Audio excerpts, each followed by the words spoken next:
लेकिन आपको मालूम है अगर मोहतरमा अपनी जिद पे आ जाए तो फिर मान के किसी की नहीं देती ना, मान के नहीं देती हैं। फिर ये टेढ़ी पसली से पैदा है ना ये, इनको आप चाहो कि सीधा कर दें तो ये टूट सकती हैं मगर सीधी नहीं होंगी, ये समझना जरूरी है। आज मेरे भाई 60% तलाक़ें हो रही हैं किस बुनियाद पर? जरा सा झगड़ा हुआ, वो कह रहा देख खामोश हो जा, देख मान जा। अच्छा ना खामोश हुई तो क्या कर लेगा तू? बस यही काम खराब होगा, बस वो यही करता है, फिर तलाक ही देता है और क्या करता है, फिर कहता है कि हजरत गुस्से में दे दिया था मैंने, है ना। फिर मोहतरमा को भी समझ में आ गया ये नहीं होना चाहिए था, उन्हें भी समझ में आ गया नहीं होना चाहिए था। फिर भागते मौलवी साहब के पास, हजरत ये बताइए हमने तलाक गुस्से में दे दिया था, हो गया। मेरे प्यारे मोहब्बत में कौन तलाक देता, गुस्से में ही तो तलाक होती है। अब पछता रहा है, अब पछता रहा दे के। देने से पहले मौलवी से पूछता हजरत बीवी बहुत झगड़ा करती है क्या करूं, तो मौलाना रास्ता बता देता।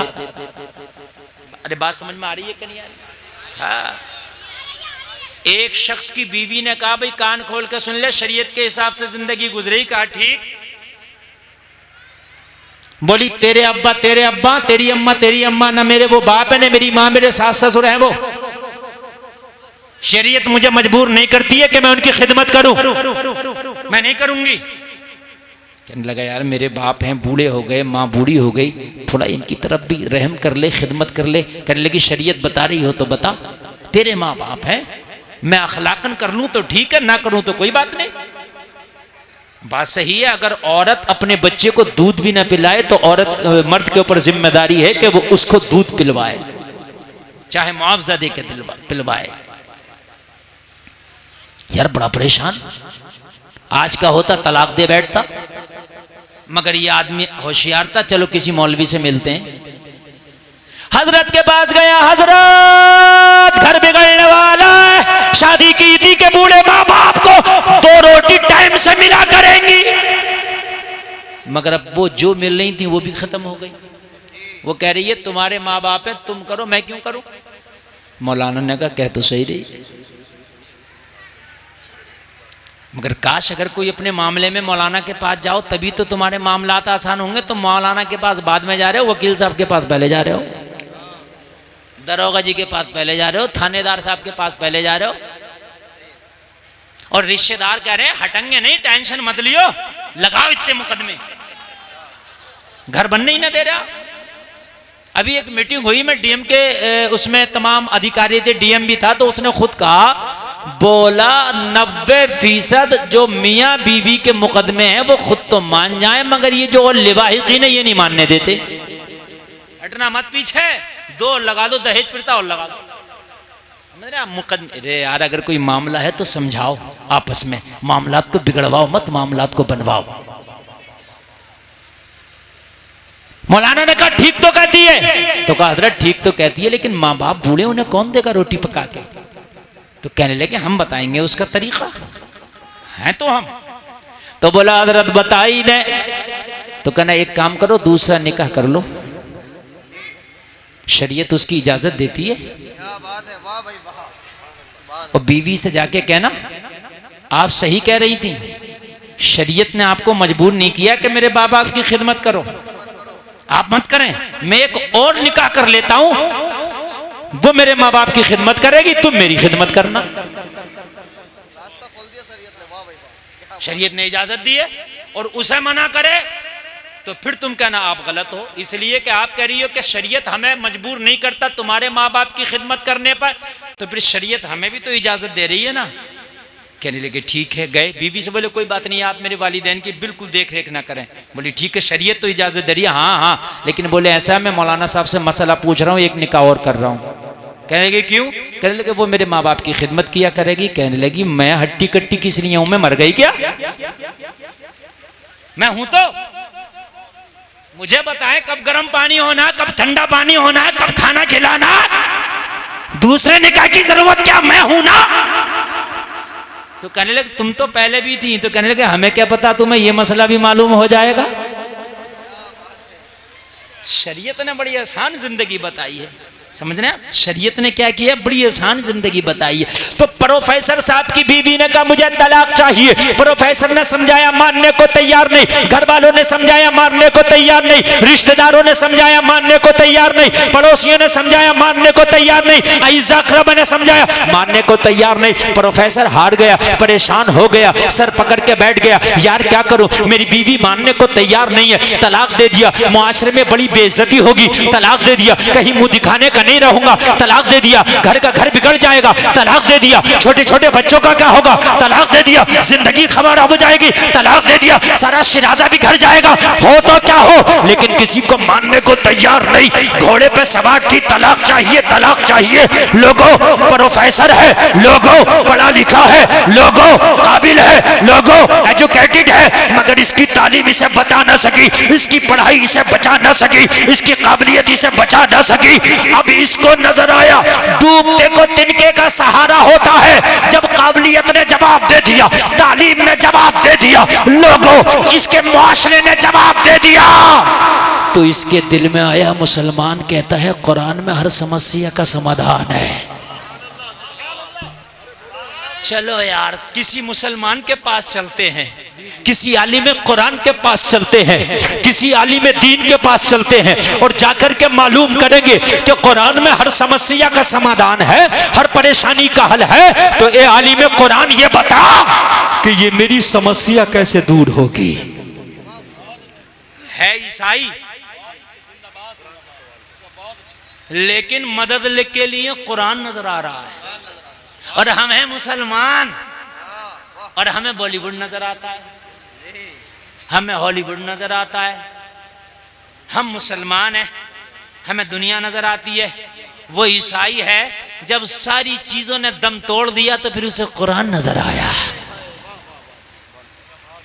तुम्हारे तो घर में सब कुछ है, तुम्हारे तो पास अल्लाह ने सब कुछ दिया है, लेकिन मेरे भाई जब तुम अपने हथियार को इस्तेमाल ही नहीं करोगे तो फिर इसमें गलती किसकी है।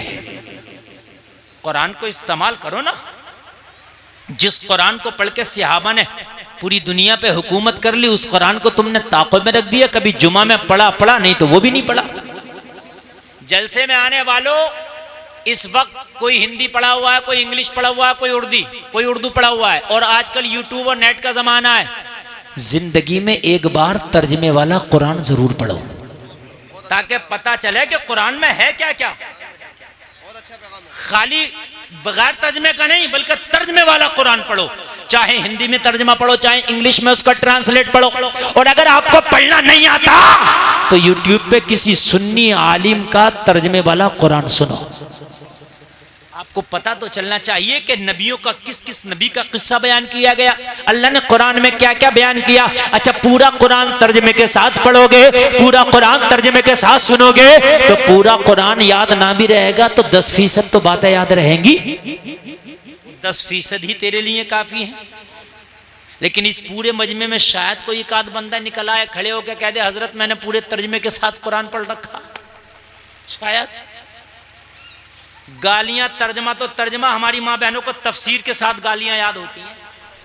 और चुगली तो ऐसी ऐसी चुगली लगा लगा के उसमें बुन बुन के कर देगी। चुगली ऐसी चुगली कर देगी कि एक हुई होगी तो उसके अंदर 20 बेहुई लगा देगी।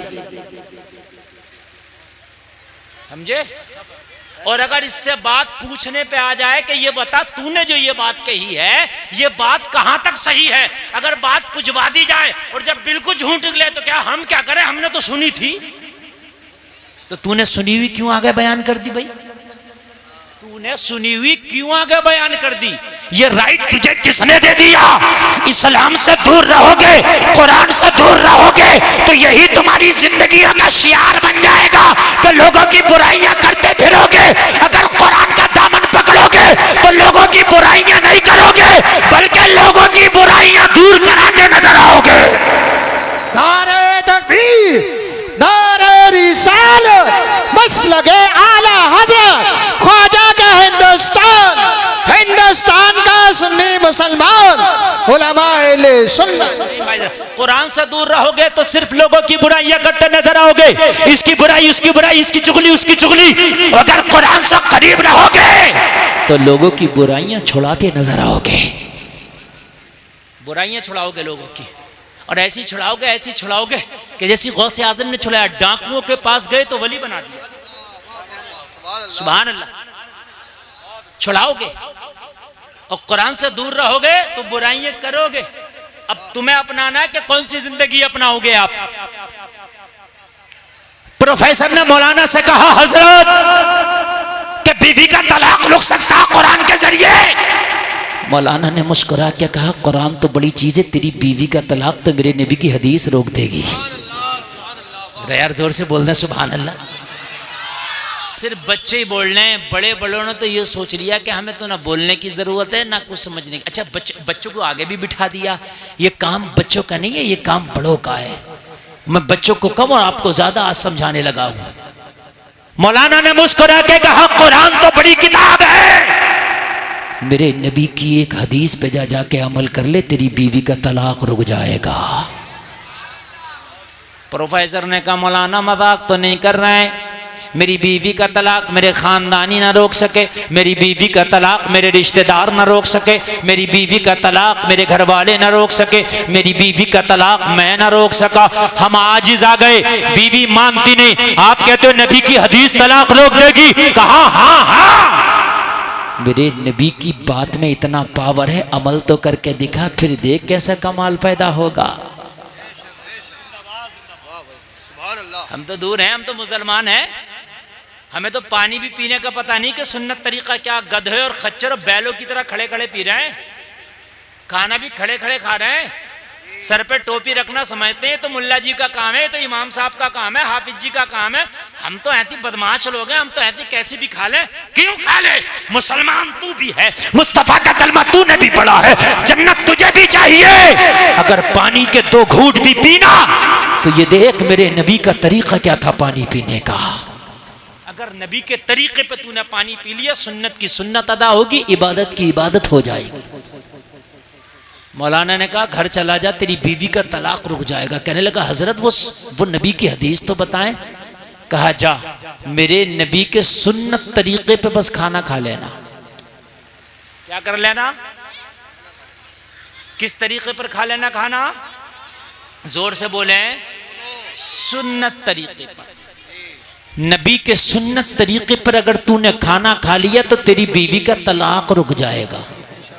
तो कहने लगा, हजरत मुझे बता भी तो दे, मैं प्रोफेसर जरूर हूं, मैंने दुनियावी तालीम जरूर हासिल की है, मगर अभी नबी का सुन्नत तरीका खाने वाला मुझे याद नहीं है। तो मौलाना ने कहा, सुन, घर जाना और घर जाने के बाद में तू खाना तन्हा ना खाना, अपनी बीवी को साथ में लेके खाना खाना, इसलिए कि मिल के खाना खाना मेरे नबी की सुन्नत है। पहले लोग मिल के खाने खाते थे, आपस में मोहब्बतें होती थी। पहले लोग एक बड़ा तबाक होता था, उसके अंदर मिल के 5-4 लोग खाना खाते थे, मोहब्बतें होती थी। अब तो अलग अलग चल रहा, अब तो डिस्पोजल चल रहा, खाओ फेंक दो। मोहब्बतें भी ऐसी चल रही हैं, मिलो बात खत्म। पहले होती थी मोहब्बतें, अब नहीं है, सब खत्म हो गई हैं। का मिल के खाना खाना, बगैर बीवी के खाना नहीं खाना। पता चला अपने घर में हो तो मिल के खाना खाओ, बीवी है तो बीवी के साथ खाओ, माँ है तो माँ के साथ खाओ, बाप है तो बाप के साथ खाओ, बहन है तो बहन के साथ खाओ, भाई है तो भाई के साथ खाओ, औलाद है तो औलाद के साथ खाओ। मगर ये मुआशरा उल्टा है। हम दुनिया के साथ खाएं कोई बात नहीं, अगर कोई बीवी के साथ खाने लगे तो कहते जा भी मियाँ ये जोरू का गुलाम हो गया। अरे मियाँ किसी गैर के साथ थोड़ी खा रहा, अपनी बीवी के साथ खा रहा। अम्मी आयशा फरमाती हैं कि मैं जिस कटोरे से पानी पीती थी, मुस्तफ़ा उसी कटोरे से पानी पीते थे। अम्मी आयशा फरमाती है कि मैं जिस जगह से कटोरे से मुंह लगा के पानी पीती, मेरे नबी उसी जगह से मुंह लगा के पानी पिया करते। अगर आज पी ले, चूंकि उल्टा है निजाम है ना, उल्टा हिसाब। भाभी से मजाक कर रहा तो कोई कुछ नहीं कहेगा, सबकी आंखें फूट गई। कहो भाई ये क्या हो रहा है, ये क्यों इस औरत से मजाक कर रहा, तो पता क्या कहते हैं, अरे मौलाना यार हट जाओ, ये देवर भाभी है। तो जब पता नहीं है कि देवर भाभी की मजाक हराम है, जो जायज काम है उस पर उंगलियां उठ रही हैं।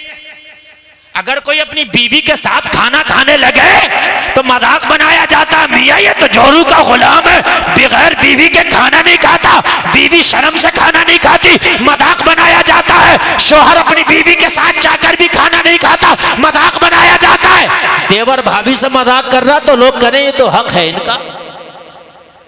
निजामे मैकदा को जिस तरह बिगड़ा है साकी, उन्हीं को जाम मिलता है जिन्हें पीना नहीं आता। मुझे जरा बताएं, इस्लाम ने सबसे हार्ड अगर पर्दा बताया है तो भाभी को देवर से बताया है, सबसे हार्ड पर्दा। बहनोई से साली का पर्दा सबसे हार्ड, लेकिन मुआशरे में सालियां भी मजाक कर रही हैं। सालियां की तो मजाक की बात छोड़ दें, दूल्हा मियां जिस दिन आए थे निकाह भी नहीं हुआ था, फूलों की डलिया लेके वहां गांव के पीपल्स खाने के रोड पे बाहर खड़ी हो गई थी दूल्हे का इस्तकबाल करने। मैंने कहा तुम क्या करने आई हो? कहा दूल्हे का इस्तकबाल करने आई है, पूरे मोहल्ले की लड़कियां आई हैं, हम तो डूबे हैं सनम, तुम्हें भी ले डूबेंगे, खुद तो डूब ही रही हैं। पूरे मोहल्ले की लड़कियों को जाके वहां खड़ा कर दिया। अच्छा कोई मना भी तो नहीं करता, कहते हैं भाई लड़कियां इस्तकबाल करेंगी, तुम क्या मर गए? तुम इस्तकबाल करो ना। अरे लड़कों का इस्तकबाल, दूल्हे का इस्तकबाल लड़के करें, मर्द करें। अगर दुल्हन का इस्तकबाल लड़की करें तो कुछ समझ में भी आता है कि भाई दुल्हन का इस्तकबाल लड़की कर रही है, कोई बात नहीं, समझ में भी आता है। लेकिन दूल्हे का करती हैं लड़कियां, अजीब मसला है। कहा सुन्नत के मुताबिक खाना खाना, कहा कैसे? कहा बीवी को साथ में लेके, सर ढाक के, दस्तरखान बिछा के। जो मोटी मोटी सुन्नत है ना खाने की, बता दिया जा तेरा तलाक रुक जाएगा। घर गया, बीवी ने देखा आ गया प्रोफेसर। कहा प्रोफेसर साहब तलाक कब देंगे? कहा 3 दिन की मोहलत दे दो। कहा 3 दिन के बाद? कहा 1 मिनट की मोहलत नहीं मांगूंगा, तेरे मुताबिक तुझे तलाक दे दूंगा। कहा जहां तेरे साथ इतने साल गुजारे हैं तो 3 दिन तो कांटों पे भी गुजार लूंगी, कोई बात नहीं, लेकिन 3 दिन के बाद कोई हीला बहाना नहीं चलेगा। हाय हाय, इसे क्या पता है आज मुस्तफ़ा की शरीयत पे ये भरोसा कर बैठा है। हाय हाय यार, आज एक ईसाई को कितना यकीन था मुस्तफ़ा की एक सुन्नत पर, और सुन्नत भी क्या सिर्फ खाने की सुन्नत, जो कोई ऐसा नहीं है आप में मर्द औरतों में जो कोई भी खाना ना खाता हो। कुछ सुन्नतें ऐसी हैं कि हम उसको, अभी जिनकी शादी नहीं हुई तो शादी वाली सुन्नत उन्होंने नहीं अपनाई है अभी, लेकिन खाना तो हर आदमी दिन में 2-3 बार खाता है। कितनी आम सुन्नत है, मगर भरोसा कर बैठा। कहा 3 दिन? हाँ बस 3 दिन। कहा उसके बाद? कहा अगर तू चाहेगी तो तलाक दे दूंगा, रहना चाहेगी तो रख लूंगा। कहने लगी मुझे मंजूर है तेरी शर्त, 3 दिन मैं कांटों पे भी बिता लूंगी। 3 दिन के बाद तलाक चाहिए। कहा मंजूर है। बस खाना बनाया, दोपहर का वक्त था। कह लगी प्रोफेसर खाना खा लो, अब तो 3 दिन की बात है, इन हाथों के बने हुए खाने बस 3 दिन तक मैसर है, उसके बाद नहीं मैसर है। प्रोफेसर ने कहा अब तो तलाक होने ही है 3 दिन, अब 3 दिन की तो बात ही है, एक काम करो ना पूरा खाना बना लो, हम साथ मिलके खाएंगे। 3 दिन के बाद पता नहीं तुम कहां और हम कहां, 3 दिन के बाद पता ही नहीं साथ में बैठना नसीब हो या ना हो, साथ में खाना नसीब हो या ना हो। 3 दिन की तो बात है। कहा ठंडा हो जाएगा। कहा ठंडा भी मंजूर है, मगर अब तेरे बगैर नहीं खाना मंजूर है। बीवी का बयान है कि प्रोफेसर के ये जुमले सुने ना तो जो बगावत की आग जल रही थी सीने में वो थोड़ी सी कम हुई, मोहब्बत का थोड़ा सा दिया जला। मैं तलाक की डिमांड कर रही हूं और ये मेरे बगैर खाने भी तैयार नहीं है। हाय हाय हाय, मैं तलाक की डिमांड कर रही हूं और ये मेरे बगैर खाने भी तैयार नहीं है। कैसा मोहब्बत वाला शोहर है ये। अल्लाह अल्लाह। अब जरा गौर करें, खाना बन गया, लाई, कहने लगी अच्छा अब आजा प्रोफेसर। प्रोफेसर आ गया, अब तो खा ले। कहा ऐसे नहीं खाना है। कहा फिर कैसे खाना है? कहा ये खुले हुए बाल अच्छे नहीं लगते, इस पे एक चादर ढांक लो और अच्छे से दुपट्टा ओढ़ने के बाद फिर मेरे पास बैठो, फिर आराम से खाना खाना। कहने लगी आज से पहले तो कभी इसने सर के बालों का ख्याल नहीं किया था, आज से पहले तो कभी दुपट्टा का ख्याल नहीं किया था, आज से पहले तो कभी चादरों का ख्याल नहीं किया था, लेकिन आज इसे क्या हो गया, बड़े सलीके की बातें करने लग गया। आज क्या हो गया, बड़ी भलाई की बातें करने लग गया। आज क्या होगा, बड़ा सीधा सीधा चल रहा है। मगर कहने लगी 3 ही दिन की तो बात है, लाई चादर अंदर से ओढ़ लिया। अब खाने लगी तो फिर प्रोफेसर ने हाथ पकड़ लिया, कहने लगा ऐसे नहीं खाना, कोई पवित्र कपड़ा हो उसे ले आ और उसके ऊपर खाना रख फिर खाएंगे। कहा खाने से और फिर कपड़े से क्या मतलब, यानी दस्तरखान से क्या मतलब। कहने लगा अगर गिर गया खाना खाते हुए तो आपको बिस्तर धुलना होगा और आपको तकलीफ होगी धुलने में, इससे बेहतर है दस्तरखान बिछा लिया जाए ताकि आपकी तकलीफ कम हो जाए। सोचने लगी 3 दिन बाद तलाक होना और मेरी छोटी छोटी तकलीफ का कितना ख्याल है इसे। क्या बात है मुफ्ती साहब, नबी की हर सुन्नत में हिकमत है मेरे अजीज। हम तो ऐसे ही छोड़ देते हैं, अगर चाय भी पीते हैं तो फैशन में 2 घूंट तो उसी में छोड़ देते हैं और इसको फैशन समझा जाता है। और अगर कोई प्लेट अपनी साफ करे ना तो आदमी गौर से देखता है कि पता नहीं इसको खाना कब से नहीं मिला, भाई अजीब चाट रहा है ये। हाँ, उसको गवार समझा जाता है। फैशन बनाया 2 घूंट छोड़ना, जिस दिन तुम मरेगा नामा अमाल में तेरा रजिस्टर खोला जाएगा। ये 2 घूंट चाय जो फेंकी गई है ये तेरे रजिस्टर में लिखा होगा। अल्लाह के हुजूर तुझे खड़े होकर इस 2 घूंट चाय का हिसाब देना होगा। नालों में फेंकी गई है ना ये जो 2 घूंट चाय है, इसका हिसाब देना होगा। ये जो शादी में गए थे बिरयानी से प्लेट भर ली थी, मोटा मोटा खा के जो छोड़ आया था तू, ये कयामत में ना तेरे रजिस्टर में लिखा होगा। ये जो रोटी खा रहा था ठंडी थी फेंक दी थी, छू नहीं रहा था, वो लिखा गया तेरे नामा अमाल में। हाँ, ये लिखा गया है। आज अगर बारात 400 लोगों की आ रही है तो खाना 600 का बनाया जा रहा, पता 200 का तो बर्बाद करके ही जाना इन 400 को। समझ रहे हैं आप? चूंकि अगर चाट के खाएगा साफ करके खाएगा तो इंसल्ट होगी। तुझे पता नहीं तेरे नबी मोहम्मद रसूलुल्लाह जब खाना खाया करते तो उंगलियों को इतना चाटा करते मुंह में लेके कि उंगलियां सुर्ख हो जाती। ये नबी की सुन्नत थी। और एक बात और बता दूं मैं आपको, एक बात और बताऊं मैं आपको,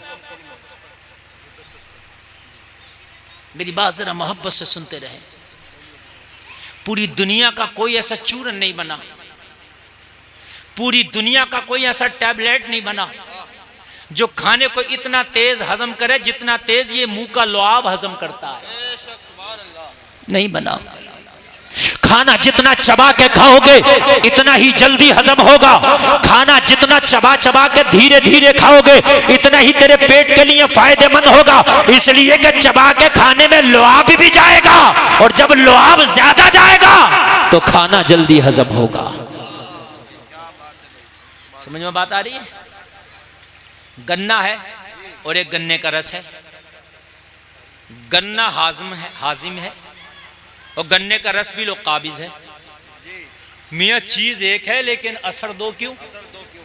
और हमारे जो बूढ़े लोग हैं ये बता देंगे, मगर मैं बता दूं आपको, यानी गन्ने का रस पियो तो काबिज और गन्ना अगर खाओ तो हाजिम। तो रस हम ऐसे ही पी लेते हैं, वो भारी हो जाएगा, लेकिन जब गन्ना खाएंगे तो एक एक कोई को चूस चूस के खाएंगे तो रस के साथ में मुंह का लुआब भी जाता है। जैसे लुआब जाएगा तो वो हाजिम हो जाएगा। समझ रहे हैं? वो हाजिम हो जाएगा। ये जो खाने खाए जा रहे हैं और खाने जो हम खा रहे हैं आज अंग्रेजों के तरीके पर, यही तो वजह है, यही तो वजह है कि पेट वक्त से पहले निकल गए। यही तो वजह है, पहले पूरे गांव में किसी 1-2 का पेट निकला हुआ होता था, आज हर घर में 2-4 के निकले हुए हैं। नबी की सुन्नतों को छोड़ो, ऐसी परेशानी होगी।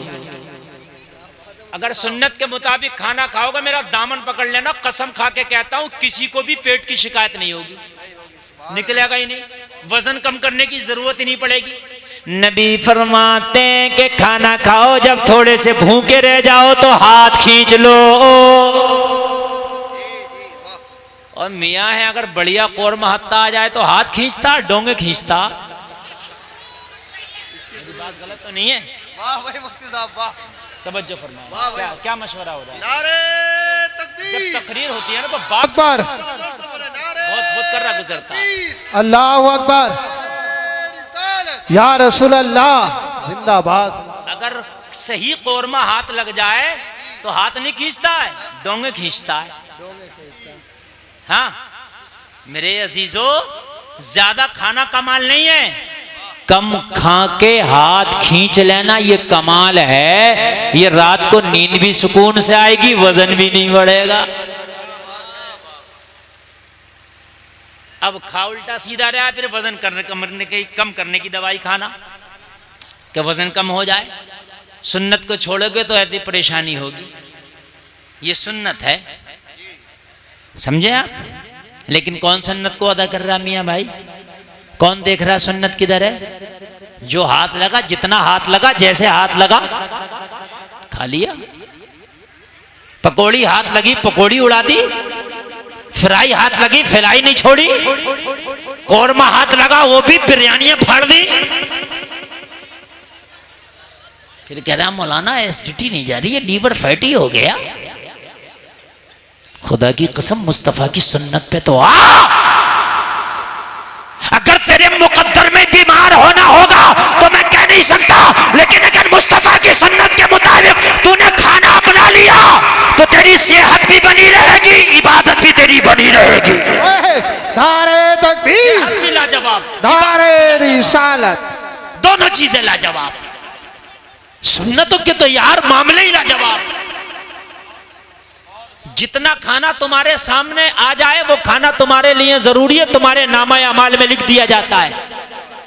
जब टेबल पे खाने के लिए बैठो, दस्तरखान पे खाने के लिए बैठो तो उतना ही निकालो जितना खा सको, उतना ना निकालो कि जितना खा ना सको, इसलिए कि क़यामत में इसका हिसाब देना है। जो छोटे छोटे जर्रे आप अपनी प्लेट के साफ कर ले तो वो दुआ करते हैं, या अल्लाह इसने हमें फिकने से, नाले में जाने से बचा लिया, ए परवरदिगार तू इसकी बख्शिश फरमा देना। ये वो छोटे छोटे जर्रात दुआएं करते हैं। प्रोफेसर ने कहा दस्तरखान बिछा ले। लोगों, बीवी ने दस्तरखान भी बिछा लिया, अपने सर पे चादर भी रख लिया। अब जरा गौर करो, गौर करो। खाना खाने के लिए हाथ बढ़ाया तो प्रोफेसर का लोगों तरीका देखो।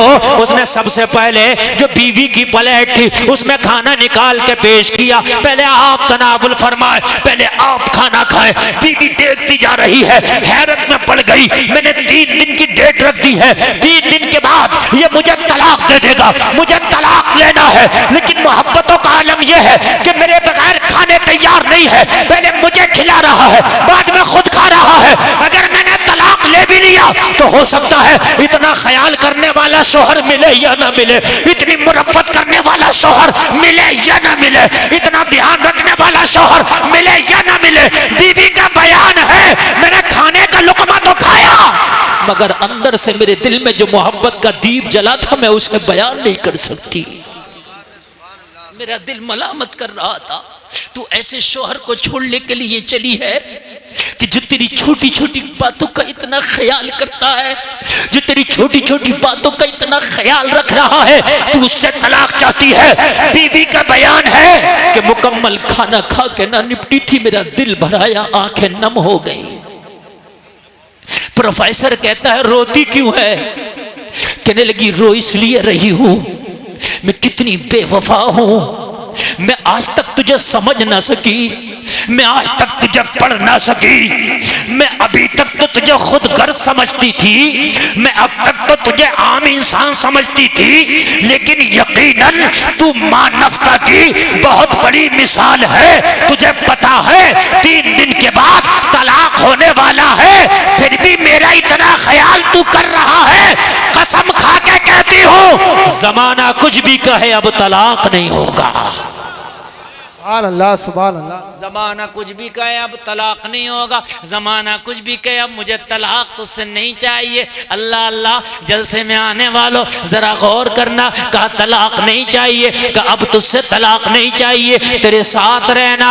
प्रोफेसर खाना खा के निपटा और खाना खाने के बाद कह रहा था एक सुन्नत पे अमल कर लो तो होता तलाक रुक जाए, मुकम्मल मजहब इस्लाम पे अमल कर लो तो क्या क्या परेशानी ना रुक जाए। सुभान अल्लाह। अगर एक नबी की सुन्नत पे अमल कर लिया जाए तो होता तलाक रुक जाए। तलाक बहुत बड़ी बात है, बहुत बड़ी बात है मेरे अजीज, तलाक। और अगर मुकम्मल मजहब इस्लाम पे अमल कर लिया जाए तो क्या क्या ना रुक जाए। इसने अपने आप को तैयार किया, बीवी से कहा खाना अगर खा लिया हो तो फिर चलो। कहने लगी कहाँ चले? कहने लगा जिसने दोबारा ये जिंदगी जीना सिखाया है अब उसी के पास चलो। सुभान अल्लाह सुभान अल्लाह। जिसने तेरे इस नफरत वाले दिल में मोहब्बतों के चिराग जलाए हैं उसी के पास चलो। बीवी कहने लगी अब कहाँ लेके जाना चाहता? शाम हुई है। कहने लगा मुझे नींद नहीं आएगी, चलना पड़ेगा। अब बीवी तो इतनी मोहब्बत करने लग गई। प्रोफेसर अगर रात को दिन बोले तो दिन कहे, अगर दिन को रात बोले तो रात कहे। बीवी ने कहा चल। दोनों खाना खा के फारिग हुए, दोनों चले। इस आलिम कुरान के पास जाके खड़ा हो गया, कहने लगा हजरत आपने नबी की एक सुन्नत बताई थी और कहा था तलाक रुक जाएगा, मेरी जिंदगी इसकी गवाह है।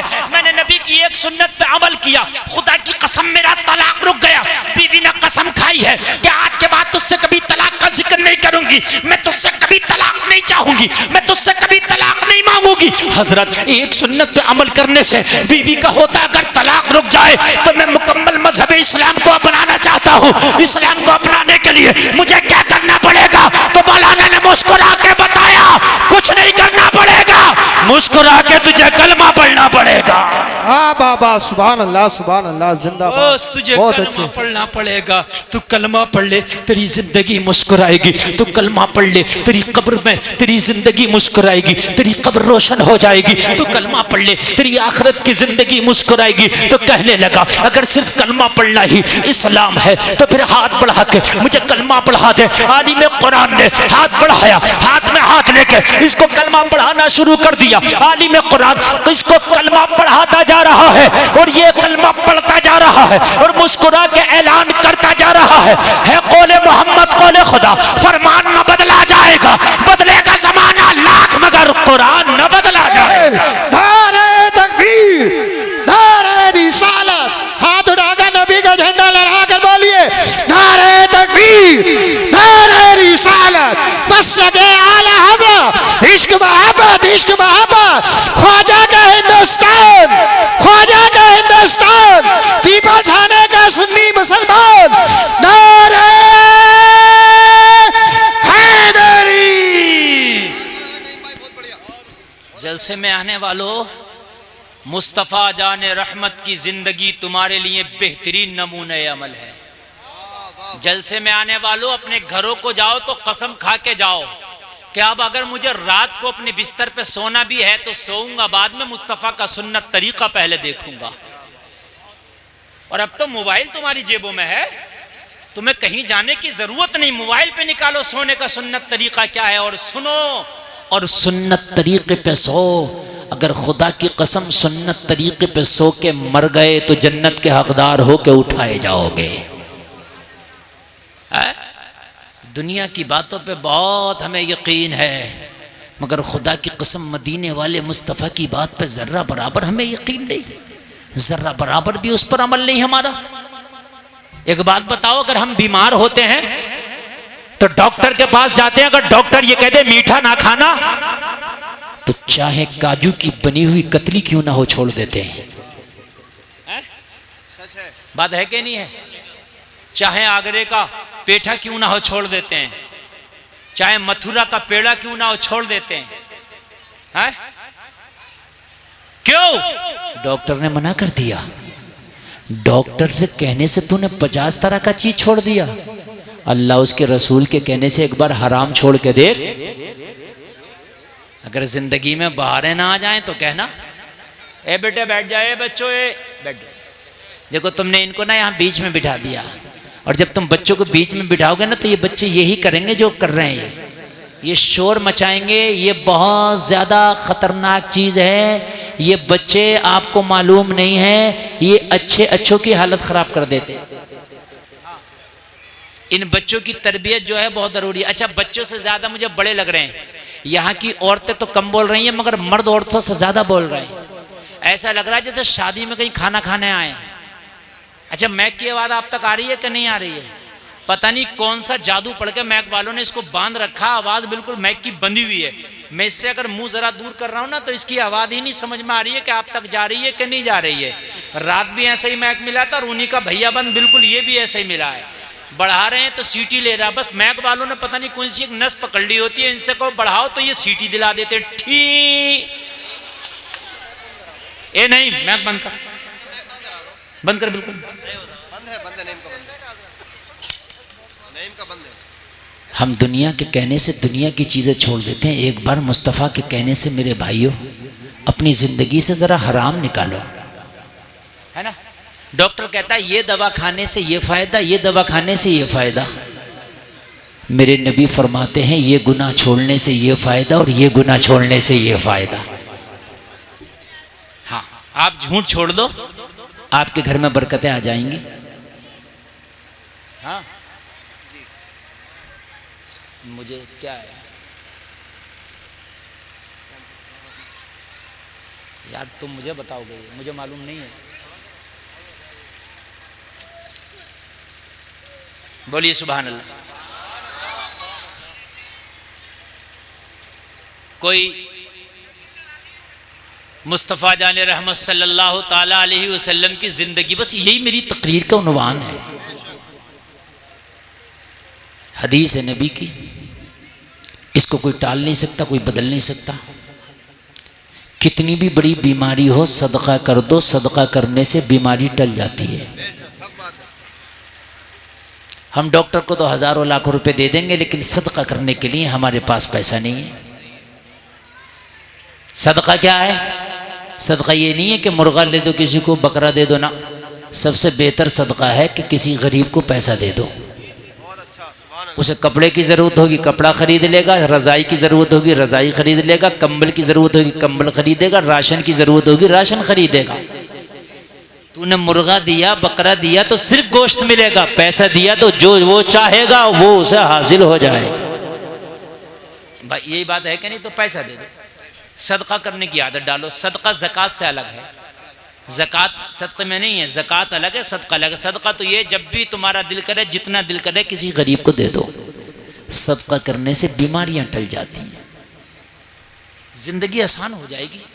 आज मैंने तकरीर का उन्वान ही ये बनाया है कि ज़िंदगी हार्ड है, परेशानी में ज़िंदगी आसान कैसे हो।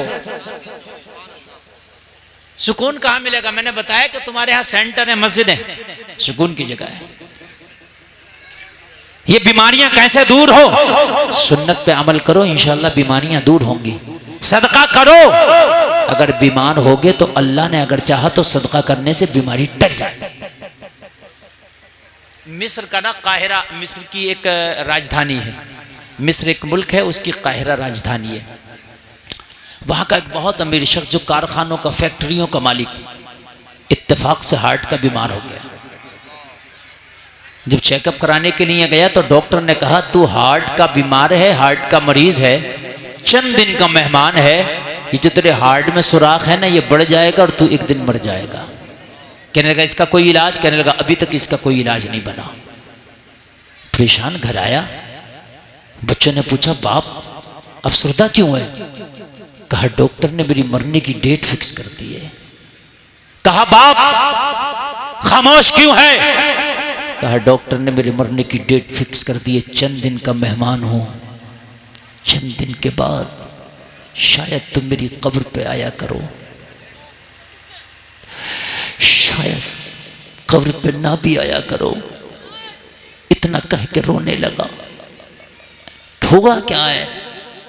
कहने लगा दिल में जो सुराख था वो बढ़ गया। डॉक्टर मना करता इसका कोई इलाज नहीं है। घर वालों ने कहा था तेरी फैक्ट्रियां किस दिन काम आएंगी, तेरे कारखाने किस दिन काम आएंगे। अभी तो काहिरा के हॉस्पिटल के डॉक्टर ने जवाब दिया है ना, इससे बड़ा भी हॉस्पिटल अभी बाकी है, तुझे अमेरिका लेकर के जाएंगे, वहां तेरा इलाज कराएंगे। क्यों परेशान होता है? वहां कोई ना कोई सूरत निकलेगी, वहां एडवांस टेक्नोलॉजी है, वहां निकलेगी। ले गए और वहां जाकर के इसको दिखाया। जैसे ही इसको दिखाया, चेकअप कराया, तो जो काहिरा के डॉक्टर ने बताया था सेम वही रिपोर्ट में आया। दिल में सुराख है, चंद दिन का मेहमान है। डॉक्टर ने जवाब दिया घर ले जाओ। नाउमीदी तो फिर बढ़ गई, गम में इजाफा हो गया। एक एक के गले से चिपक चिपक कर रोता था, लिपट लिपट कर रोता था। अगर डॉक्टर किसी को जवाब दे दे, तो चंद दिन का मेहमान है, तो उससे पूछो कि इसके दिल पे क्या गुजरती होगी। घर आया, सारे मेहमान आए हुए थे खैरियत के लिए, अयादत के लिए। रो रहा था। किसी ने कहा क्यों रोता है? कहा वो जिंदगी की बहारें चली गई। कभी मेरे घर में मेहमान आते थे ना, तो बाजार जाके उनके नाश्ते और खाने का इंतजाम मैं ही किया करता था। वो बहारें चली गई। एक एक से पूछ रहा है कि मेरी कब्र पे आया करोगे, कि मेरे लिए कभी साले सवाब भी किया करोगे या भूल जाओगे। आज इसका अपने कारखाने, अपनी फैक्ट्रियां सभी से बेकार नजर आ रही थी। डॉक्टरों ने जवाब दे दिया था, और जलसे में आने वालों अगर कितने भी अमीर हो, और अगर डॉक्टर बीमार कह के तुम्हें जवाब दे दे, तो खुदा की कसम अगर बैंक के भी मालिक हो ना, तो हर चीज तुम्हें वीरान और बर्बाद नजर आने लगती है। किस काम की ये बैंक और किस काम के ये पैसे? घर वालों ने कहा इतना तो रोने की जरूरत नहीं है, हौसला रख, चल बाजार चलते रहा, कुछ दिल बहलेगा। मरीज को अगर थोड़ा सा ले जाओ ना, तो उसका दिल बहलता है। हमारे यहाँ क्या होता है, अगर मरीज की खैरियत के लिए जाए, उसके सीने पे बैठ के उसकी बीमारी का उसकी बीमारी का तस्करा करते हैं। अरे इसी बीमारी में तो हमारे पड़ोस में अभी परसों ही मरे। अब वो बेचारा, अगर उसकी सांसें अब तक ठीक भी चल रही थी ना, तो उसकी सांसें ऊपर नीचे होने लगी। समझ रहे हैं आप? ऐसा ही है हजरत। क्यों डाले पड़े हो तुम हॉस्पिटल में, क्यों पैसे खराब कर रहे हो? यही बीमारी थी, बिल्कुल अभी परसों ही दफन हुआ, छोटे छोटे बच्चे रह गए। अरे अगर इस बीमारी में मरा भी है, तो तू इसके सामने क्यों बयान कर रहा है? इसके सामने तो ये कहना यार तू अच्छा हो जाएगा, अल्लाह ने चाहा तो। ये बीमारी फला साहब को भी थी, हमने उसे भी अच्छा होते देखा, अल्लाह ने चाहा तेरी भी रिकवरी हो जाएगी। अरे दुआओं से तो तकदीर बदल जाती है। उसका दिल तोड़ेंगे और, समझ रहे हैं?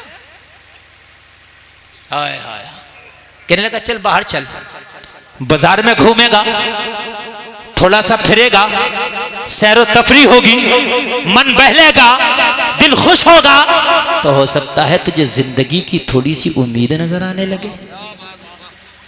कहने लगा हाँ ये बात सही है, लेकिन चलने के काबिल नहीं हूं मैं। तो कहने लगा हम सहारा देंगे ना। बेटों ने सहारा दिया, बाजार ले गए। जगाओ जगाओ जगाओ, हाँ इधर सोना नहीं है, सोना बिल्कुल नहीं है। इसलिए आज का जो मजमा आप लोगों ने बनाया ना, बड़ा खराब बनाया है। बच्चे आगे बिल्कुल बिठा लिए और ये सुन के किसी की नहीं दे रहे, कोई किधर देख रहा है, कोई किधर लेटा है। देखो लाल बनियान वाला देखो कितने मजे ले रहा है, देखो देखो देखो देखो, मतलब ही नहीं है इनसे, ये बिरादरी से मतलब ही नहीं है। हदीस की बात चल रही है, कुरान की चल रही, इससे कोई मतलब नहीं है। समझ रहे हैं? इससे बड़ा डिस्टर्ब होता है। ये मैं बोल रहा हूँ जिगर गुर्दा है, ठीक है। मेरे बाद मुफ्ती साहब आएंगे, वो भी इस चीज को बताएंगे कि हाँ ये आपने गलत किया, डिस्टर्ब कर रहे हैं। या तो फिर बच्चे खामोशी से बैठे, चल बाजार चल, मार्केट चल, थोड़ा सैर तफरी करेगा, तेरा मन बहलेगा, चलो।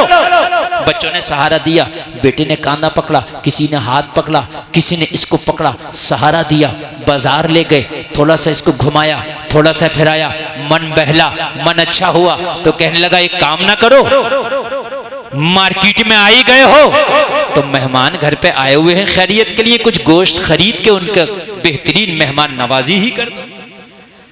जो अभी बिस्तर पे रो रहा था, घर से बाहर थोड़ा सा क्या निकला कि थोड़ा सा इसका दिमाग चेंज हुआ। माइंड बदला, इसको गोश्त की दुकान पर ले गए, खड़ा कर दिया, इसने बताया इतना खरीदो। बच्चा जैसे ही दुकान के पास गया तो इसने क्या देखा, एक खातून है जो हिजाब में है, नकाब पोश है, चेहरा किसी को नजर नहीं आता, उसके हाथ में कपड़े का थैला है। गोश्त वाले की दुकान के पास में जो पट्ठों वाला गोश्त वो कसाई काट के फेंक देता ना, वो उसको उठा उठा के अपने थैले में जमा कर रही है। ये बीमार था, तजस्सुस हुआ, जहन में ये सवाल पैदा हुआ, आखिरकार ये खातून क्या कर रही है? इस गोश्त को तो कुत्ता और बिल्ली भी जल्दी नहीं खाते, इस गुदूद और पट्ठे वाले गोश्त को ये उठा उठा के थैला में क्यों जमा कर रही है? इसने अपने एक बेटे को इशारा किया कि जरा इस खातून को मेरे पास लेके आ। बेटा उसके पास बुला के लाया। तुझे मेरा बीमार बाप बुलाता है। खातून ने कहा मुझसे क्या काम पड़ गया? कहा थोड़ा सा सुन ले, बीमार है, दिल टूटा हुआ है, मेरा बाप क्या मालूम तुझसे क्या पूछे। बाप के पास इस खातून ने अपने थैले को लिया, इसके बीमार बाप के पास जा खड़ी हुई। क्या चाहता है? उस बीमार ने कहा खातून मुझे इतना बता दे कि अपने कपड़े के थैले में ये गुदूद और पट्ठों वाला गोश्त जो तूने जमा किया है, इसके पीछे का राज क्या है? कि तूने कुत्ता पाल रखा है, कि तूने घर में बिल्ली पाल रखी है? खातून की आंख में आंसू आ गया, कहने लगी ए अमीर इंसान, मैं अपने बच्चे पालने से कासिर हूं तो मैं कुत्ता कहां से पालूंगी, मैं बिल्ली कहां से पालूंगी? हद तो यह है कि मुझसे खुद अपने बच्चे नहीं पाले जा रहे हैं, मैं अपने बच्चे पालने से कासिर हूं। ये तो अमीरों के शौक है कुत्ते और बिल्ली के, हम गरीबों के किस्मत में तो हमारे बच्चे ही अगर पल जाएं तो बड़ी बात है। तो कहने लगी फिर ये गोश्त क्यों जमा कर रही है? कहने लगी बात इतनी सी है कि रात मेरे बच्चे ना पड़ोसी के बच्चों के साथ खेल रहे थे, पड़ोसी के बच्चों ने खेलते खेलते मेरे बच्चों से जिक्र कर दिया आज हमारे यहाँ गोश्त का सालन बना था, बड़ा लजीज था। मेरे बच्चों ने कभी गोश्त का सालन खाया नहीं, मेरी गुर्बत उन्हें कभी गोश्त खिला ना सकी, मेरी गुर्बत ने तो उन्हें फाके दिए, ये कभी सूखे टुकड़े या अमीरों के घरों के बर्तन साफ किए, जो बचा हुआ खाना बचा वो लेकर के आई, उसी से मेरे बच्चों की जिंदगी गुजरती है। मेरे बच्चों ने कभी ताजा गोश्त नहीं खाया। पड़ोस के बच्चों ने जिक्र कर दिया कि आज मेरा बाप ताजा गोश्त लाया था, वो सालन खाया है, भुना हुआ गोश्त खाया, बड़ा लजीज था। बच्चा बच्चा होता है, उन्हें नहीं पता कि माँ का असासा क्या है, उन्हें नहीं पता कि माँ की औकात क्या है। बच्चे घर में आए, माँ से जिद करने लगे, ओ माँ हमें भी भुना हुआ गोश्त चाहिए। मेरे नबी फरमाते हैं कि अगर तेरे घर में गोश्त बने ना तो अपनी हांडी में एक प्याला पानी ज्यादा डाल, ताकि एक प्याला शोरबा अपने पड़ोसी को दे सके। अगर ऐसा ना कर सको तो ऐसे वक्त में खाना खाओ कि तेरे गरीब पड़ोस के बच्चे सो जाए। खबरदार अपनी किसी भी चीज की नुमाइश ना करना। नबी फरमाते हैं किसी यतीम बच्चे के सामने अपने बच्चे को प्यार ना करना, उसे बाप की याद आ गई दिल टूट जाएगा। किसी गरीब के सामने अपने माल की नुमाइश ना करना, उसे अपनी गुर्बत के दिन याद आ गए तो उसका दिल टूट जाएगा।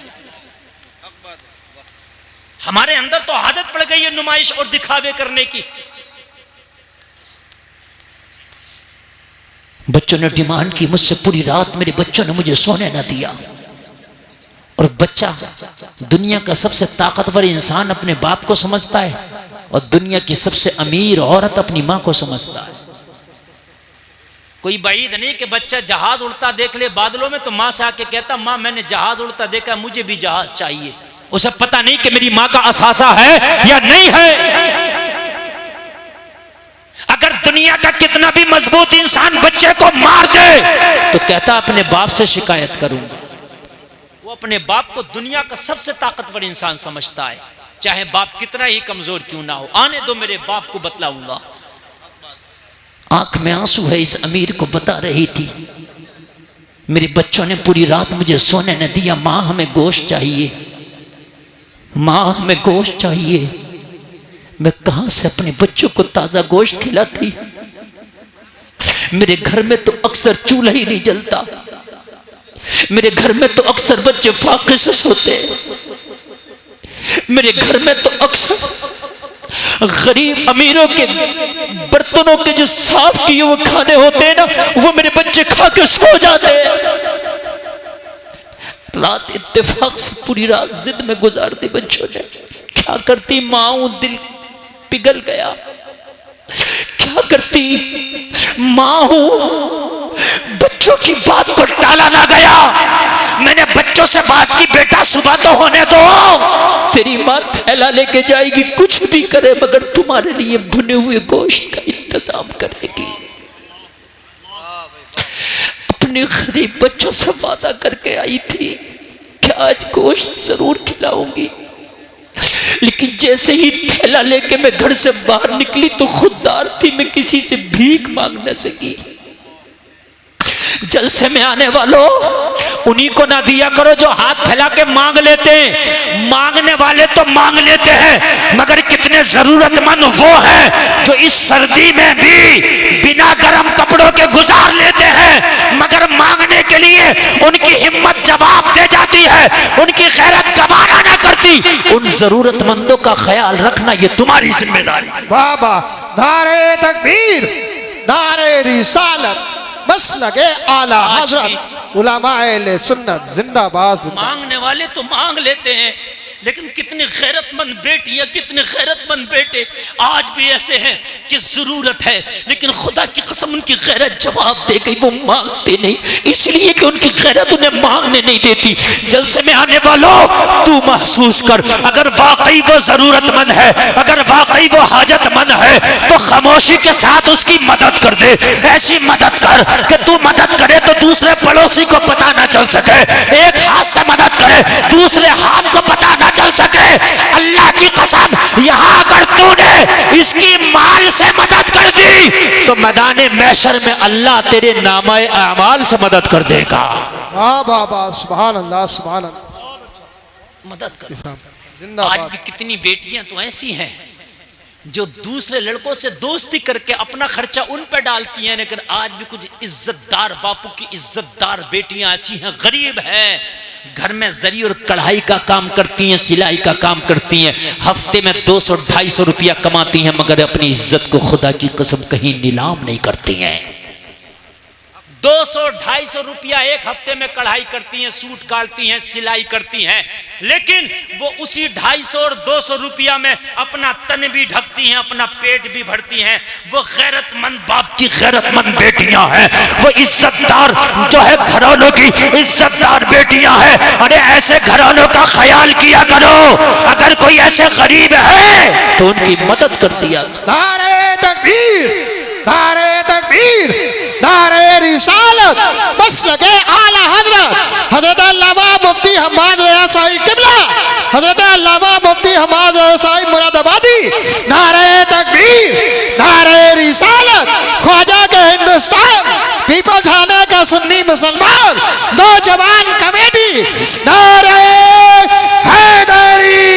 आप हजरत इनाम सुकून से बैठ जाइए, इंशाअल्लाह बहुत जल्दी हजरत की तकरीर होगी। बहुत अपनी अपनी जगह बैठ जाएं। माशाअल्लाह बहुत कामयाब आपका प्रोग्राम है। देखिए इधर मेरी जाने की तैयारी है, हजरत अल्लामा मुफ्ती हम्माद साहब किबला की आमद है। मेरे बाद आप कलाम सुनेंगे आदम नवाज साहब का, उसके फौरन बाद आपको खिताब सुना। बहुत जल्दी मेरे भाई बैठ जाएं। देख रहे हैं आप बहुत टॉप का बहुत कामयाब खतीब आ गया है, जिसकी तारीखें लेने के लिए महीनों महीनों लाइन में लगना पड़ता है। वो खतीब आदम नवाज साहब की निस्बत से यहाँ हाजिर आ गया है, तो आप इसकी कदर करें और मोहब्बत के साथ सुने। सारे लोग बैठ जाएं, बैठ जाएं। ओ चादर वाले बैठ जाए। पता नहीं किसी के 25 पैसे हटे हुए होते हैं, इसका पूरा रुपया ही गायब है। हाँ भाई सही, अल्लाह सलामत रखे, इसके सदक़े में बख्शिश फरमाए। अगर ये माजूर है तो ये जन्नती है, और इसके सदक़े में अल्लाह हमारी बख्शिश फरमाए। मुझे पता नहीं था, मैं इस चीज़ के लिए माजरत चाहता हूँ। तवज्जो फरमाओ, मेरी बात बिल्कुल आखिरी पड़ाव पे है, बिल्कुल आखिरी। 1.5 घंटा मैं बिल्कुल बोल चुका हूँ और मुझे बड़ा लंबा सफ़र करना है। और हमारे भाई हमारे बिल्कुल तशरीफ़ ले आए, आप चेहरे की ज़ियारत करें। मेरी आखिरी बात सुने, एक बार ज़रा कहते हैं सुभान अल्लाह। बात समझ में आ रही है कि नहीं आ रही है? नौजवान आ रही है ना? बिल्कुल समझ में। अल्लाह सलामत रखे, अमल की तौफीक अता फरमाए मेरा मौला। बस आखिरी बात सुने, आखिरी बात सुने। कहने लगी अब मेरे बच्चों ने जो मुझसे डिमांड की है तो मैं इस गोश्त को लेके जाऊंगी, इस पट्ठों को, इस गुदूद को।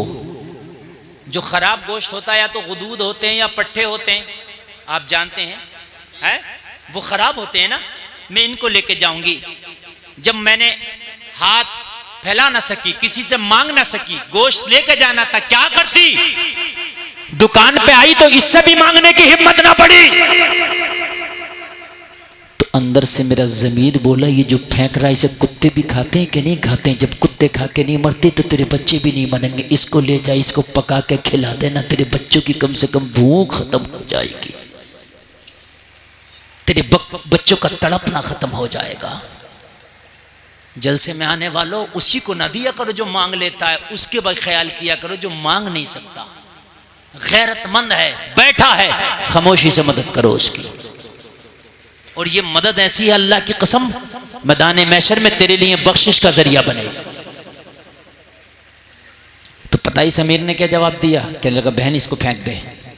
ठीक है, तेरी सोच ठीक थी, जितने गोश्त तुझको लगे वो ले ले, अभी मैं पेमेंट कर देता हूं। फिर भी मना कर दिया, नहीं लूंगी। कहा क्यों? तेरे पास पैसा नहीं है इसलिए गुदूद और पट्ठे वाला गोश्त उठाया, और जब मैं रकम देने के लिए तैयार हूं तो फिर भी मना करती है। कहने लगे, मेरे बच्चों ने अभी तक अच्छा गोश्त खाया नहीं है, आज पट्ठे भून के खिला दूंगी, कल मांगेंगे तो फिर ले जाके खिला दूंगी, लेकिन आज तूने अच्छा गोश्त अगर दिला दिया, बच्चों ने खा लिया, पहचान जाएंगे गोश्त ये होता है। अगर कल मेरे बच्चों ने डिमांड करी तो मैं कहां से खिलाऊंगी? अभी तक तो मेरे बच्चों ने खाया नहीं है, तो उन्हें पहचान भी नहीं है अच्छा क्या है और बुरा क्या है।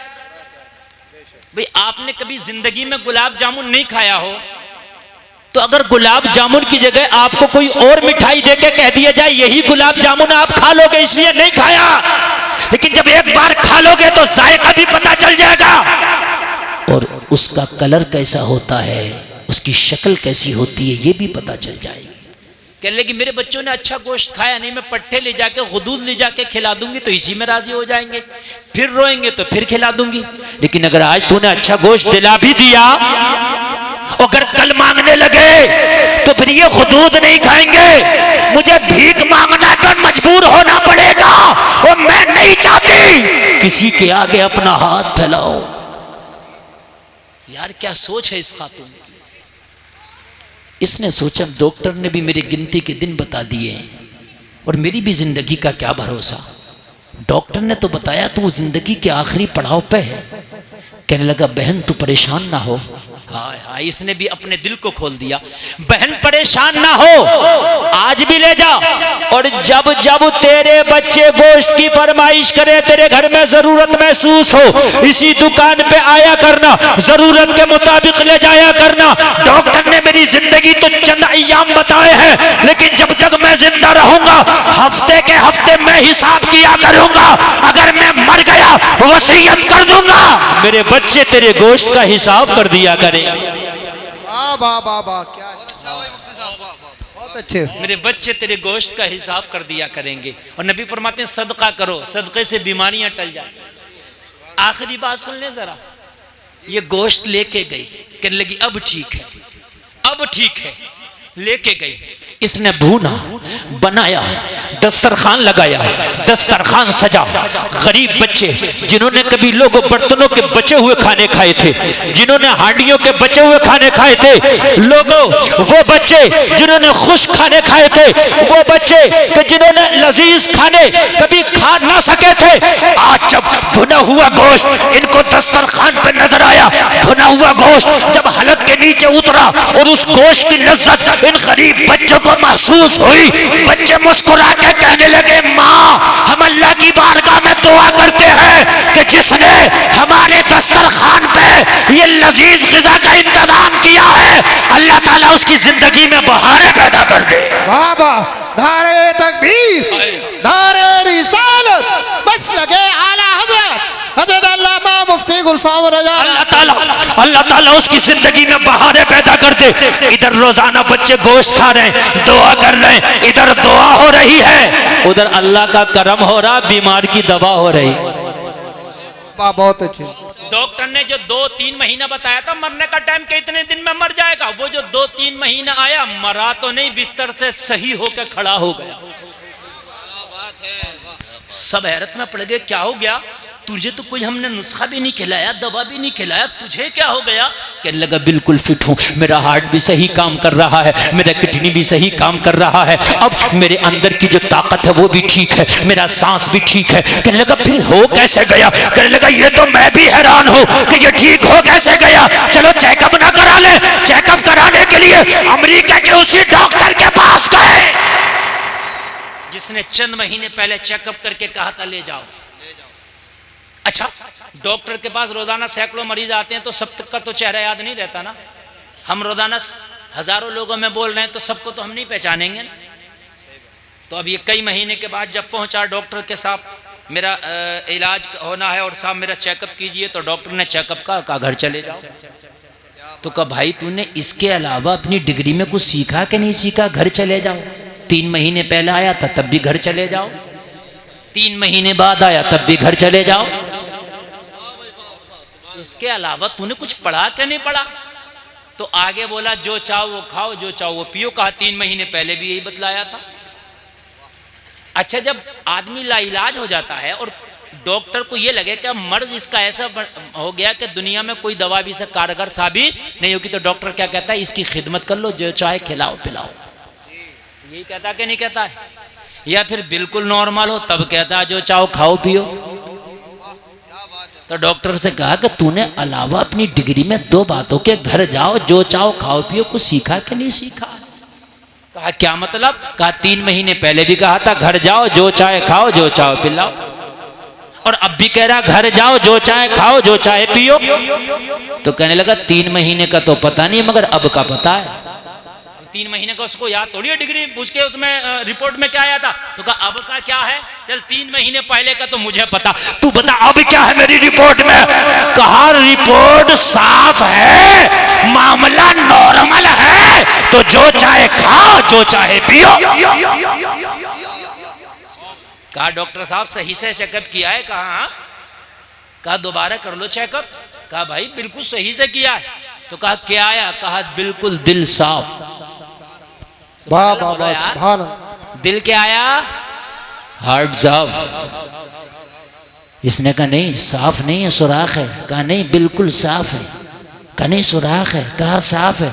डॉक्टर जलाल में आ गया, कहने लगा डॉक्टर मैं हूं कि तू? मैं कह रहा हूं साफ है तो जाना। तो इसने पहली वाली रिपोर्ट निकाली। वो पहली वाली रिपोर्ट निकाल के बोला डॉक्टर साहब ये भी आप ही की है। डॉक्टर ने देखा, एक में साफ, एक में सुराख, एक में साफ, एक में सुराख। हैरत में पड़ गया, माथा घूम गया, रिपोर्ट रख दिया, माथा पकड़ के बैठ गया। कहने लगा 3 महीना पहली रिपोर्ट बता रही है दुनिया में कोई दवा ना बनी जो तुझे सही कर सके, और अभी की रिपोर्ट बता रही है कि तेरे दिल में कभी कोई मर्ज ही नहीं लगा था। ये तो बता कि ये कमाल हो कैसे गया? ये किसका नुस्खा खा के आया है, किसका इलाज करके आया है? तो ये मरीज मुस्कुरा के बोला अब किसी दुनियादार का नुस्खा नहीं खाया, मदीने के मोहम्मदुर रसूलुल्लाह का नुस्खा खा के आया। कहने लगा कौन सा? कहने लगा मेरे नबी फरमाते हैं सदका करो बीमारी टल जाएगी। मैंने गरीब खातून के बच्चों के खाने का क्या इंतजाम किया, उसी दिन से दिन ब दिन मुझे सेहत में इजाफा होने लगा। और एक दिन ऐसा हुआ कि मैंने सही महसूस किया, और आज मैं ही सही महसूस नहीं कर रहा हूँ। तेरी रिपोर्ट भी सही बता रही है, तू भी सही बता रहा है, जमाना मुझे सही बता रहा है। तो डॉक्टर कह रहा था दुनिया की सारी हिकमत मोहम्मदुर रसूलुल्लाह के एक हुक्म के सामने फेल है। जहां से दुनिया की पावर खत्म होती है, वहां से मदीने वाले की पावर शुरू होती है। नारे तकबीर, नारे रिसालत, नारे रिसालत, बस लगे आला हजरत, उलमाए सुन्नत, जिंदाबाद जिंदाबाद। डॉक्टर कहने लगा आज मुझे भी भरोसा हो गया, आज मुझे भी यकीन हो गया, डॉक्टरी सब कुछ नहीं है, हिकमत सब कुछ नहीं है। जहां पर डॉक्टरी जवाब दे जाए, जहां पर हिकमत जवाब दे जाए, जहां पर नुस्खे जवाब दे जाए, जहां पर दवाइयां जवाब दे जाए, वहां कोई ताकत है जो वो काम आती है, और वो ताकत है मदीने वाले मुस्तफा की ताकत। तभी तो बरेली से आवाज आई थी, क्या आवाज आई? जलसा में आने वालों, आला हजरत बोले थे जिसके तलवे का धोबन है आबे हयात है वो जाने मसीहा हमारा नहीं। वाह कह देता बड़ी आसानी से, अरे साहब इन्होंने तो चंदा करके खा गए, ये तो चंदा करके बचा लिया। लेकिन ये उनसे पूछो कि जिन्होंने घर घर जा करके अपना वक्त कुर्बान करके चंदा भी किया, फिर ये इतना बड़ा इंतजाम भी किया, और उसके बाद में वो आपको सुनाने के लिए सारे अपने कामों को छोड़ करके आपके लिए इतना बेहतरीन इजलास ये कायम कर दिया। ये उनकी आप शाबाशी दिया करो, पीठ थपथपाया करो, इसलिए कि वो अच्छा काम कर रहे हैं। वरना तो नौजवान आप देख रहे हो कहीं गाने वालियों के स्टेज सजा रहे हैं, कहीं नाचने वालियों के स्टेज सजा रहे हैं नौजवान।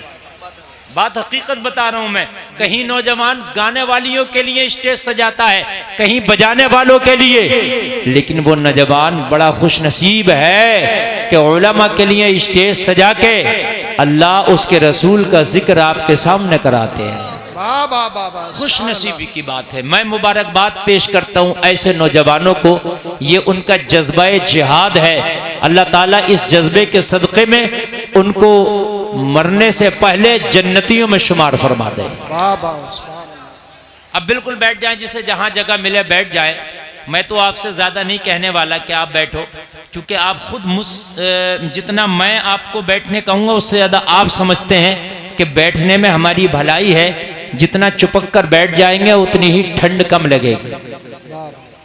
लोग कहते हैं ठंड में जलसा करने में यार लोग नहीं आते, लेकिन जो आ जाते हैं फिर वो सुकून से बैठ भी जाते हैं। चुपक कर बैठने में ठंड नहीं लगती है। जी जी जी, है ना, गर्मी में जरा परेशानी होती है। ये आपका इम्तिहान भी है कि कितने अच्छे से आप बैठ के सुनते हैं। सुनने के लिए तैयार है ना? बोलो जरा सुभान अल्लाह। सुभान अल्लाह। सारा मजमा हाथ उठा के बोले सुभान अल्लाह यार। सुभान अल्लाह। हाँ, बड़ी बड़ी आपने बेरहवी सी इख्तियार की है। और आप जो है ना, ऐसा लगता है कि जैसे कोई भटका हुआ मुसाफिर होता है, उसे अपने रास्ता और मंजिल का पता ही नहीं होता। आपको अपने रास्ते का भी पता होना चाहिए, मंजिल का भी। मुस्तफ़ा की महफिल में आए हैं, मुस्तफ़ा की बात सुनना है, बस बात खत्म। सुभान अल्लाह। मैंने कुरान की आयत पढ़ी, नबी की जिंदगी, नबी की लाइफ तुम्हारे लिए बेहतरीन नमूना अमल है। सुभान अल्लाह। गोया के ज़्यादा मत कहो, इन लोगों को आना होगा तो आ जाएंगे। भाई ये देखो, ये भी बिछ गया है। आप लोग यहाँ आगे आना चाहें तो आ सकते हैं, और अगर नहीं आना चाहें तो मैं आपसे ज़बरदस्ती नहीं करूँगा, वो आपकी मर्ज़ी है। जी जी। अब मेरी तकरीर शुरू हो रही है, बस आप इसे अब सुन करके कैच करना शुरू कर दें। बिल्कुल अपने दिलो दिमाग में कैच करें इसको। नबी की जिंदगी, गोया के नबी का लाइफ स्टाइल हमारे लिए नमूना है, और बेहतरीन नमूना है। बेशक बेशक। यानी खाली नमूना नहीं का, बेहतरीन नमूना है, उसवाए हसना। अब जलसा में आने वालों, इस पर थोड़ी सी मैं गुफ्तगू करना चाहूंगा, थोड़ी सी रोशनी डालना चाहूंगा। आज हमारी जिंदगियां कठिनाइयों का शिकार क्यों हैं? आज हमारी जिंदगी में दुश्वारियां क्यों हैं? जी जी। आज हमारी जिंदगियों में परेशानियां क्यों हैं? तो परेशानी इसलिए, कठिनाइयां इसलिए कि हमारी जिंदगी गुजारने के लिए अल्लाह ने एक किताब दी थी कि हमें ये किताब तुम्हें दे रहा हूँ, इसे पढ़ते जाना, जिंदगी गुजारते जाना। इसको पढ़ने के बाद जो जिंदगी गुजारी जाएगी वो जिंदगी बहुत आसान होगी। वाह वाह वाह, बहुत अच्छे। सुभान अल्लाह। और वो किताब का नाम आप खूब जानते हो, उसको कुरान कहा जाता है। बेशक बेशक, क्या बात है। वो कैसी किताब है? पूरी दुनिया में कोई किताब ऐसी नहीं बनी कि जिसमें कोई बात एक बार लिख दी जाए और वो अटल हो जाए, इधर उधर ना हो, जी जी। शक की गुंजाइश ना हो, कभी तो ऐसा होता है किताब कुछ कह रही है, हकीकत कुछ कह रही है। जी जी लेकिन कुरान ऐसी किताब है 1400 साल पहले अल्लाह ने जो उसमें उतार दिया, जो कुरान ने कह दिया वही हो कह रहा। वाह वाह वाह, सुभान अल्लाह सुभान अल्लाह। तिल बराबर इंच बराबर नहीं बदला, जो कुरान ने कह दिया वो हो के, जोर से बोले, वो हो के। सुभान अल्लाह। कुरान से इधर उधर जो आप भटकोगे जिंदगी भटक जाएगी। बेशक दुनिया कांटों का बन है। आला हजरत कहते हैं शहद दिखाए जहर पिलाए। ये दुनिया बड़ी मीठी लगती है, बड़ी प्यारी लगती है, बड़ी सुंदर लगती है, बड़ी लाजवाब लगती है, बड़ी रंग रंगीलियों वाली लगती है, मगर आला हजरत कहते हैं ये दिखाती शहद है, पिलाती जहर है। वाह वाह वाह, बहुत अच्छे, सुभान अल्लाह। दिखाती शहद है, पिलाती जहर है। आला हज़रत कहते इस मरी हुई पे ललचाना नहीं, इसलिए कि दुनिया जो है ये बड़ी बेमुरव्वत है, बड़ी मतलबी है। दुनिया ऐसी है कि जिसके साथ कितनी भी भलाइयां कर दो, अगर आप उसकी एक बात ना मानो तो सब पे पानी फेर देता। जा तुझे भी देख लिया यार। वाह वाह, सुभान अल्लाह। आप 100 भलाइयां करो उसके साथ और एक उसकी बात ना मानो, वो आपसे रात के 2 बजे कहे चलो रामपुर चलने, आपको भी मुझे सर्दी लग रही मैं नहीं जाऊंगा, जा तुझे देख लिया यार। ये है दुनिया। क्या है ये दुनिया। और अल्लाह वो है उसकी 100 मर्तबा आप नाफरमानी करते हैं और फिर भी वो कहता है मेरा बंदा। जी वाह वाह वाह, क्या बात है, क्या बात है। फिर भी वो कहता है मेरा बंदा, मेरा बंदा। मदीने के आका वो हैं कि उनकी शरीयत को हम ठुकराते हैं, अमल नहीं करते उनके अहकाम पर, फिर भी कहते हैं रब्बे हबली उम्मती। बेशक बेशक। फिर भी कहते हैं रब्बे हबली उम्मती। जो जिंदगी में हमारी जवाल आया है, जो हमारी जिंदगियों में परेशानियां आई हैं, सबसे बड़ी चीज ये है कि कुरान जो हमारे लिए एक ज़ाब्ता-ए हयात था, हमने उसे छोड़ा। नबी की जिंदगी कि जिन्होंने कुरान पे प्रैक्टिकल करके बताया जिंदगी ऐसे गुजारी जाती है। कुरान में थ्योरी है, कुरान में क्या है? थ्योरी है, बता दिया गया कुरान में। कुरान में कहा अकीमुस्सलाह, नमाज पढ़ो, कायम करो नमाज, थ्योरी है ये, कह दिया गया। कैसे पढ़े? नबी ने प्रैक्टिकल करके बताया, ऐसे पढ़े, क़याम ऐसे होगा, रुकू ऐसे होगा, सजदा ऐसे होगा। भाई बात है कि नहीं है? तो कुरान और नबी की जिंदगी को मजबूती से पकड़ना पड़ेगा अगर चाहते हो कि जिंदगी आसानी से गुजरे। वाह वाह वाह, सुभान अल्लाह।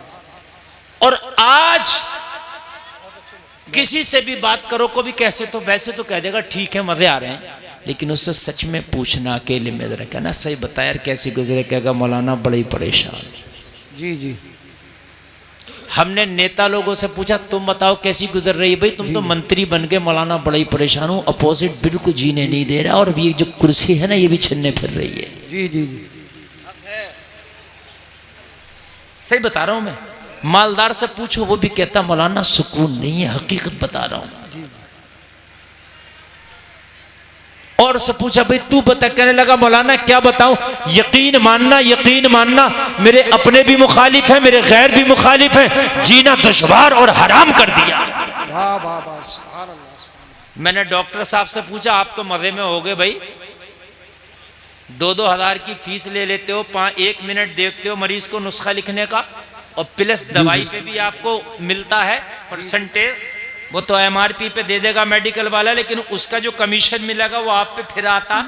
अल्ट्रासाउंड कराएगा तो उसका भी आप पे आएगा, खून की जांच कराएगा, खून इसका निकलेगा, पैसा आपको मिलेगा रिटर्न। जी जी जी, मजे ही मजे हैं। तो डॉक्टर साहब ने कहा मौलाना बड़ा परेशान हूँ, नींद की गोलियां खा खा के सो रहा हूँ रात को। जी जी, हकीकत बात है मेरे भाई। ये सब कुछ हमने देखा यार, फिर सुकून कहाँ है? हमने देखा कि जिनके पास कुर्सियां उन्हें सुकून नहीं, जिनके पास जमींदारे उन्हें सुकून नहीं, जिनके पास मालदारी उन्हें सुकून नहीं, जिनके पास पैसा उन्हें सुकून नहीं, जिनके अकाउंट भरे पड़े उन्हें सुकून नहीं, जिन्होंने बड़ी बड़ी डिग्रियां कर ली उन्हें सुकून नहीं, जिनके पास बड़े बड़े पद हैं उन्हें सुकून नहीं, जिनके बड़े बड़े ओहदे उन्हें सुकून नहीं। तो यार सुकून है किधर? वाह वाह वाह, सुभान अल्लाह, सुभान अल्लाह, हर आदमी सुकून देख रहा ना, हर आदमी सुकून ढूंढ रहा। ऑपरेटर साहब थोड़ा आवाज और बढ़ाएं और इसका बेस बढ़ाएं, आवाज भारी करें। मैं भी सुकून ढूंढ रहा हूं। जी जी हाँ। अच्छा मैक बोल रहा है, बहुत अच्छा मैक बोल रहा है, माशाल्लाह। तो हर आदमी सुकून चाहता है। आदमी घर में 1 करोड़ रुपए लगाता है, सुकून मिल जाए। बेहतरीन महंगी कार लाता है, सुकून मिल जाए। अरे बोलो है कि नहीं है? अच्छे कपड़े खरीदता है, सुकून मिल जाए। लेकिन फिर भी नहीं मिल रहा है कहां सुकून? जिससे कहो परेशान, जिससे कहो परेशान, जिससे कहो जितना बड़ा इतना ही परेशानी भी बड़ी। जी जी सही बता रहा हूं मैं, जितना बड़ा उतनी परेशानी भी बड़ी। तकरीर शुरू हो गई, आप सुनना, इंशाल्लाह ईमान ताजा हो जाएगा। जी जी आप कह रहे होंगे वक्त कम है, तो मेरे पास बहुत ही कम वक्त है। मुझे दिल्ली पहुंचना है और वहां से दिल्ली से मुझे अभी ऐसे कोहरे में 5 बजे सुबह दिल्ली पहुंचना है और वहां से मुझे फिर एमपी के लिए सफर करना है। अगला सफर वहां से तय होगा, तो इसलिए मुझे बहुत लंबा सफर दिख रहा है और कोहरे का आलम है। लेकिन मैं बहुत दिल से बोलना चाहता हूं, अगर आप दिल से सुनना चाहें तो बोलिए। सुनना चाहते हैं ना? बेशक। सुकून है कहाँ? हर आदमी सुकून के चक्कर में तो कान खोल कर सुनने। घर में एसी लगाई, सुकून मिले। घर में गीजर लगाया, सुकून मिले। रंग रोगन कराया, सुकून मिले। टाइल्स लगाया, सुकून मिले। पत्थर लगाया, सुकून मिले। तूने हर काम बटन पे कर दिया, सुकून मिले।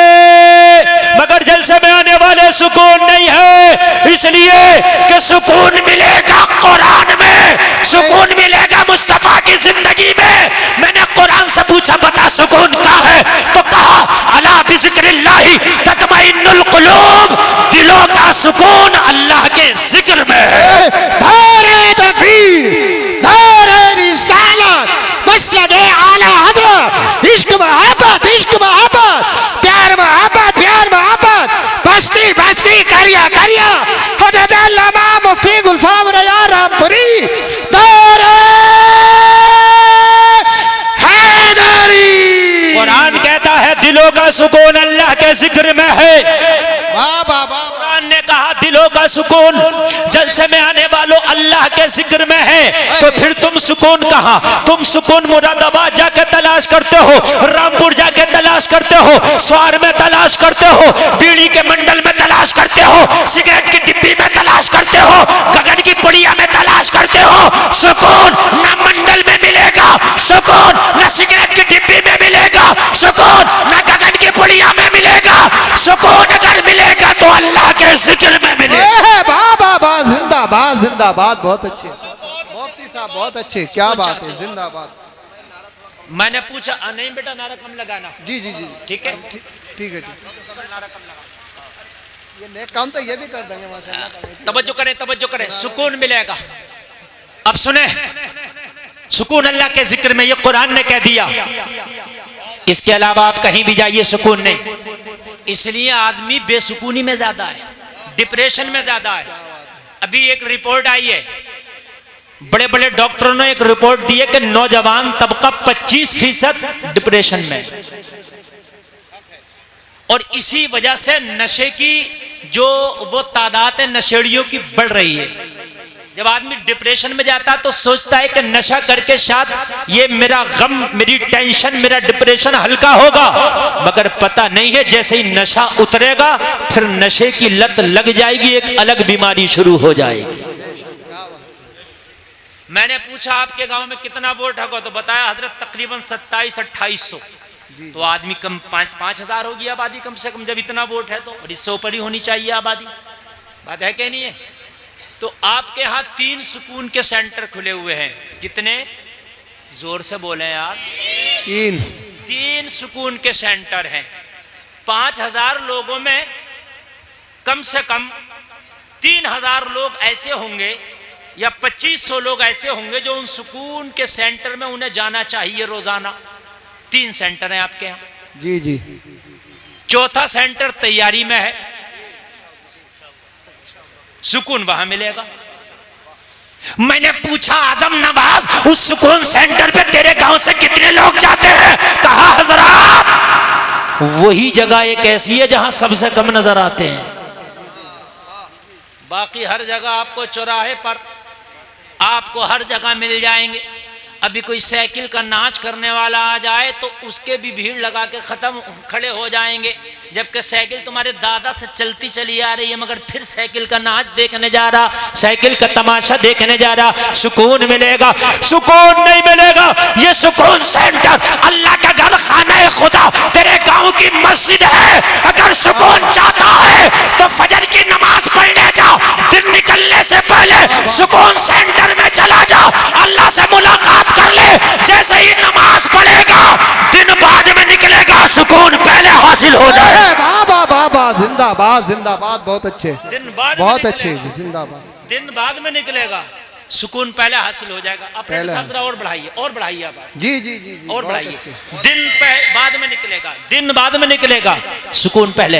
अच्छा, फजर का वक्त ये सूरज निकलने के बाद भी तो रखा जा सकता था, सूरज निकलने से पहले ही क्यों?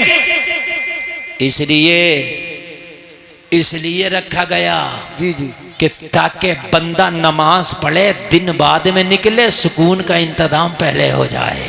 बेशक, दिन बाद में निकले, सुकून का इंतजाम पहले हो जाए। ये ईशा का टाइम एंड सोने के वक्त क्यों है? ईशा के बाद फिर बंदा सोता ही है। ये ईशा की नमाज इधर असर में हो जाती, मगरिब के आसपास हो जाती, इसलिए कि ईशा पढ़ने के बाद जब सो जाए तो नींद में सुकून मिले। वाह वाह वाह, क्या बात। ये सब मत करो यार, ये इसका सेटिंग जरा कायदे से करो, बढ़िया ठोक ठाक के चलाओ। सुकून यहाँ है, सुकून।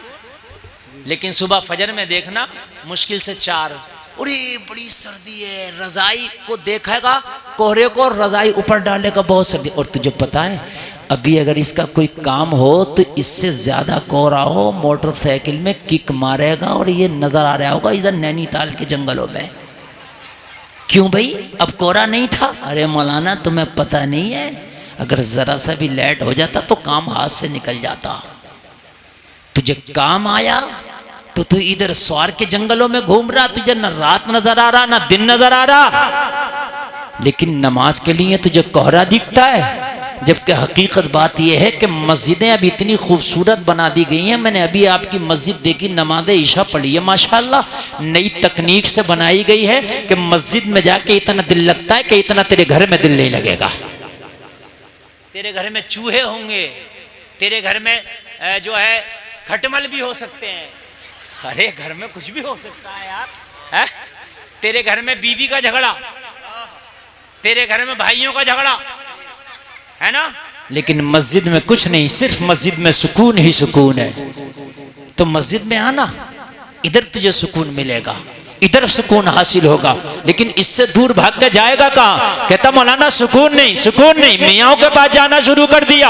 और कुछ हमारे मुसलमान, अल्लाह माफ करे, अल्लाह इन्हें हिदायत दे दे, कलमा पढ़ते हैं, पता नहीं कैसे कलमा पढ़ा है, मैंने यहाँ तक सुना है और अपनी आंखों से कितनों को देखा है कि जब वो परेशान हुए तो बाबाओं के पास जाना शुरू कर दिया, गैर मुस्लिम बाबाओं के पास, उनके पास जा रहे हैं, उनके मठों में जा रहे हैं कि वहां हमें सुकून मिल जाए।